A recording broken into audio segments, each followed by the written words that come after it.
Let's talk about this big trade. There's a big trade today. Pittsburgh and Miami doing some business. Pittsburgh gets Jalen Ramsey and Jonnu Smith. Miami gets Minkah Fitzpatrick, and you've got a pick swap. 2027 seventh. That's what Pittsburgh comes up with, and Miami's got a 2027 fifth. So they end up on top on the pick swap, and they get Minkah back, and Ramsey and Smith head up to Pittsburgh. I think overall, listen, a lot of activity. Yeah, don't mistake activity for progress sometimes. I'm not saying that this is one of those situations, but in the NFL and in the NBA at times, but more so in the NFL, like I feel like you can make a couple splashy signings, especially big names, and, it creates a lot of excitement.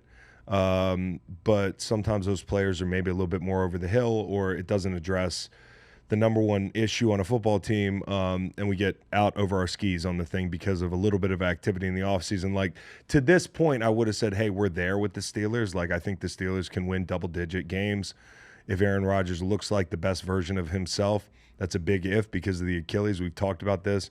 You project 2 years out from an Achilles, the guy's going to be better off than he was the first year out. Yet we're making those determinations based on a track record of younger guys coming off Achilles. So this is a 40-something-year-old quarterback, the DK Metcalf signing, but they hadn't really done much defensively. And, I think this defense has to be a big strength if this team wants to win 11, 12 games. I do think Jalen Ramsey helps a lot. I think Jonnu Smith helps a lot offensively. And now you're seeing this team round into form a little bit, and they could make some noise.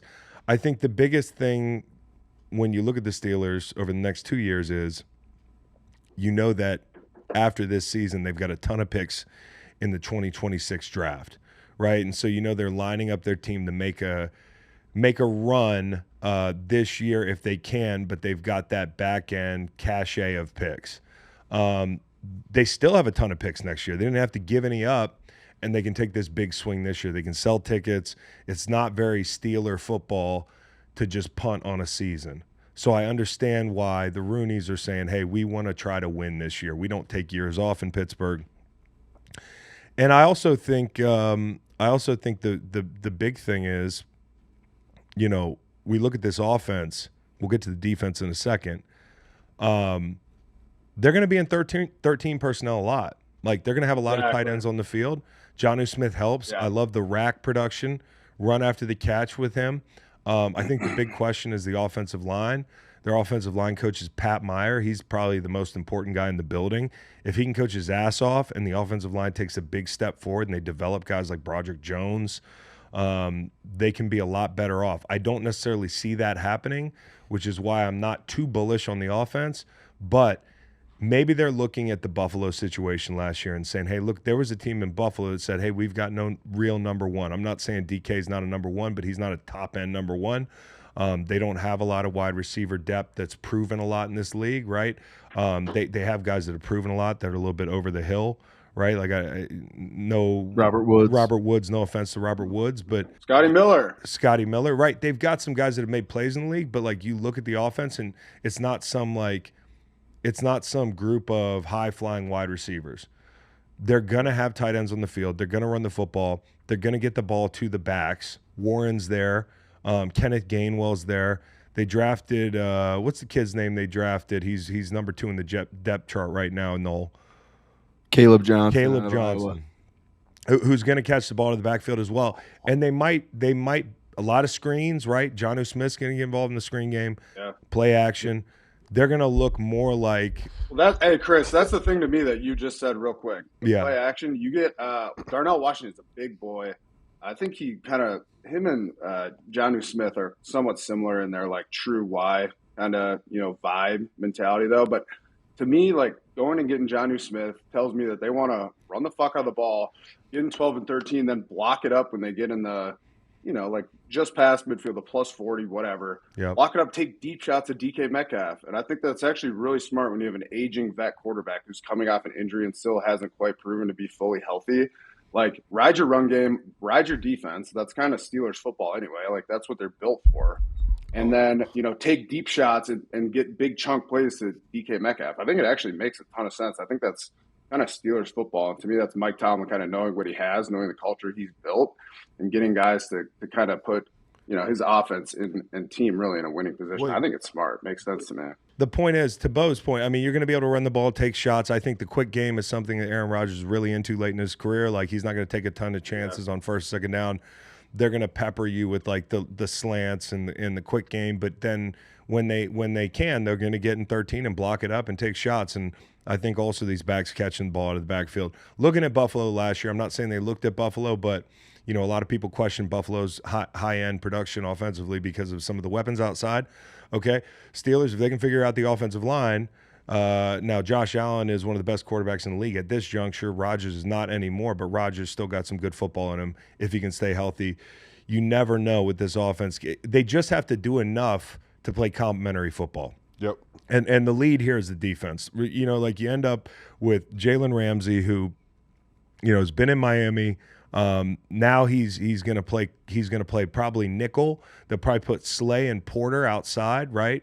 Ramsey inside, and with that positional flexibility, you can swap Ramsey and Slay, and that's matchup dependent. If Slay struggles with a bigger, stronger guy, you can put Ramsey out there. Safety's a bit of a question mark, but our guy Juan Thornhill, if he's healthy, I don't think it's a minus of a group. They basically said last year, like, hey, we're in the AFC North. Nolan made this point earlier. You're in the AFC North. You got to deal with a lot of good receivers, especially in like Cincinnati and that sort of thing. So you want to be strong at corner. Yeah. And they took a little bit off the safety plate and put a little bit more on the corner plate. And I think actually this could pay off. I mean, and Harmon got to be happy, right? Oh yeah, you think about having probably one of the best bookend groups in the league in Highsmith and Watt.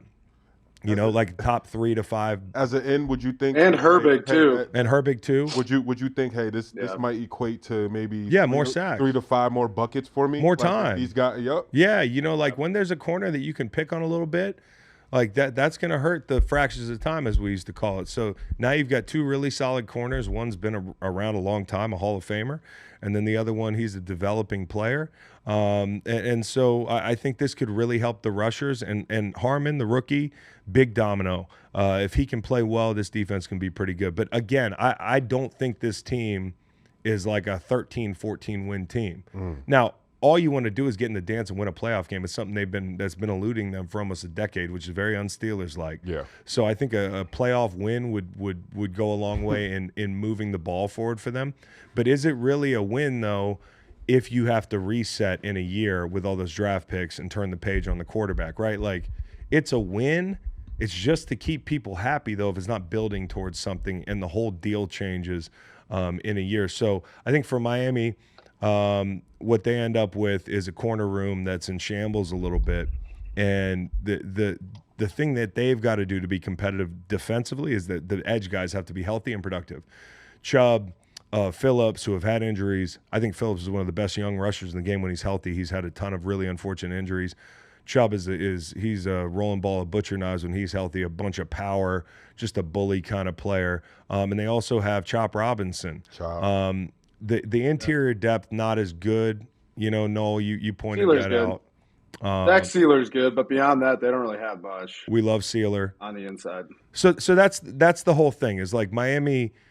Listen, Tua's cap hit is $39 million. It climbs to $50 million for the next couple seasons. You can probably part ways with him after 26, and it'd be like 17 in dead money. I've long been talking about what happens when you pay a quarterback who's a good player, but not the guy that's going to win you a Super Bowl, and you sit there with Tua making $39 million. I don't think this team is destined for anything special this year.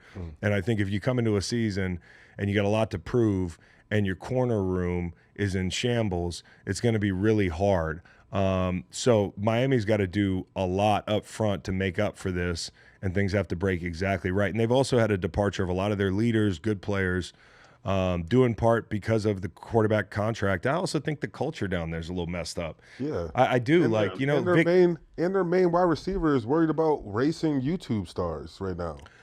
I know you're old school. You don't like people on Twitch, but I think the bigger issue is just him kind of making the comments he's made about the program down there and the culture. And he doesn't seem to be fully happy in Miami, right? Where there were rumors about him wanting to be out of there, and yeah, he's one of those players where if he's not happy and he's not getting the ball, I think there's going to be some sort of drama surrounding him if he's not happy midseason. Over under a month. I just don't see this Miami experiment.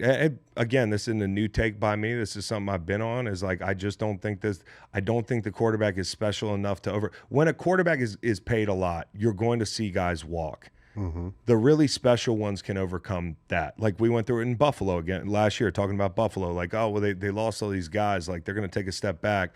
Well, the quarterback's really special. Maybe they're going to so you can do things. I don't know about that. Who's going to trade for Tua? I don't. Let's think about who. I don't think it's happening.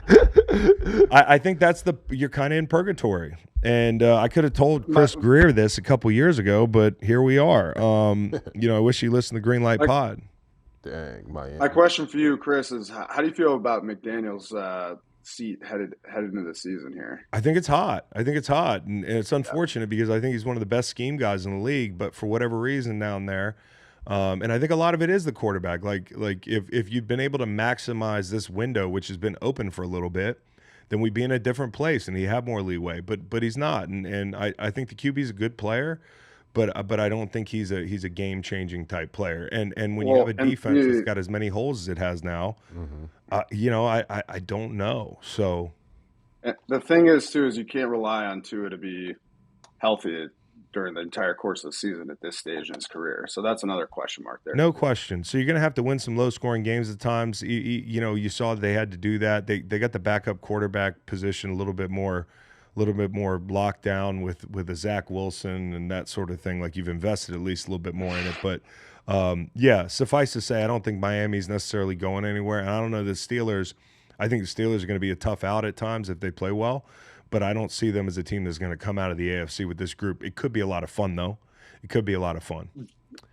I see them having a winning percentage under Mike Tomlin, though. Do you? I do, yeah. With everything he's been able to – yeah, with everything he's been – unless Rodgers is hurt. Unless Rodgers is hurt and terrible. If he's hurt and terrible, you never know. But I feel like Tomlin was in the mirror like Birdman this morning, rubbing his hands, just happy, just like, yeah, we got him again, guys. I don't know. We'll see. Got him again, guys. We'll see. It's been a while since he had him.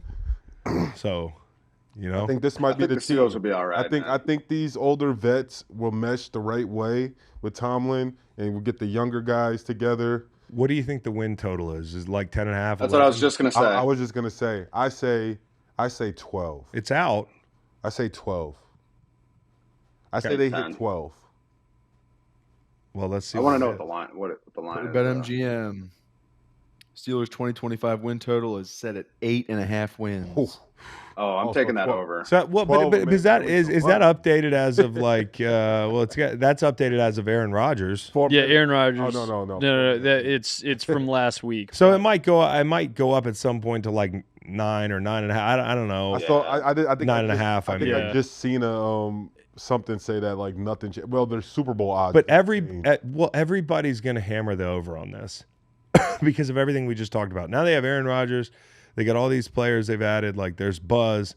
That makes me a little bit nervous. If that number doesn't budge, that a lot of people are going to look at 8.5 as free money on the over. Oh, that's Cleveland's win total. Right. Malik Beasley is betting the over this morning. The rest of the AFC North: Ravens 11.5, Bengals 9.5, and Browns 4.5. All right, well, we got to move on here. That was team totals. We were complaining about not having any NFL news, and then there you go.